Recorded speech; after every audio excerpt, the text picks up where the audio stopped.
आचार्य भगवंत के आशीर्वाद से पूर्ण आयु का निर्माण हुआ। और वह क्यों हुआ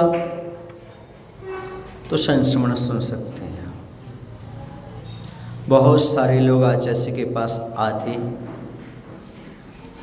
और अपनी व्यथा कथा को सुनाते कि आचार्य श्री जी,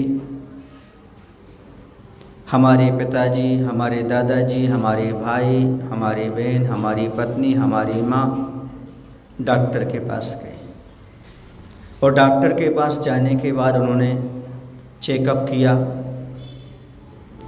किसी को बता दिया टीबी है, किसी को बता दिया कैंसर है, किसी को बता दिया कुछ और है और ट्रीटमेंट चालू हो गया।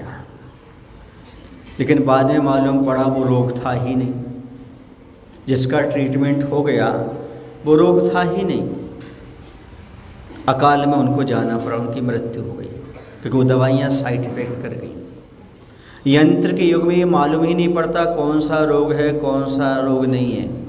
पहले नाड़ी विशेषज्ञ होते थे, इस बात को जान लेते थे नाड़ी के माध्यम से।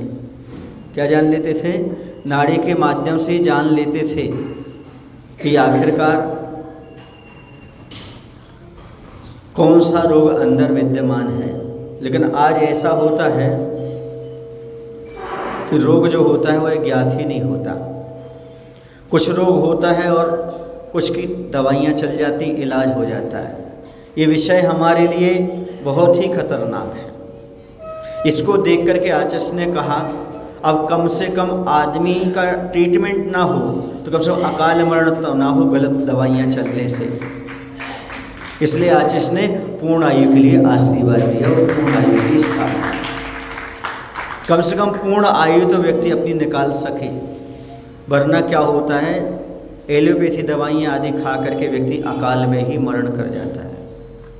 क्योंकि जो उसको रोग होता नहीं है वह रोग निकाल दिया जाता है, उसकी दवाइयाँ चल जाती हैं और जबकि उसकी दवाइयाँ चलती हैं तो आदमी को झेलने की क्षमता नहीं होती है और उसका मरण हो जाता है। जैसे कोरोना काल में क्षमता नहीं होने पर ऐसे ऐसे इंजेक्शन लगाए गए जिसके माध्यम से व्यक्ति का मरण बाद में होना था तो पहले ही हो गया, 4 दिन पहले। तो इसको लेकर के आचार्य जी ने आयुर्वेद में कम से कम आपको फ़ायदा नहीं लगेगा तो साइड इफ़ेक्ट नहीं होगा, इसलिए आयुर्वेद के लिए पूर्ण आयु के लिए आचार्य ने आशीर्वाद दिया है।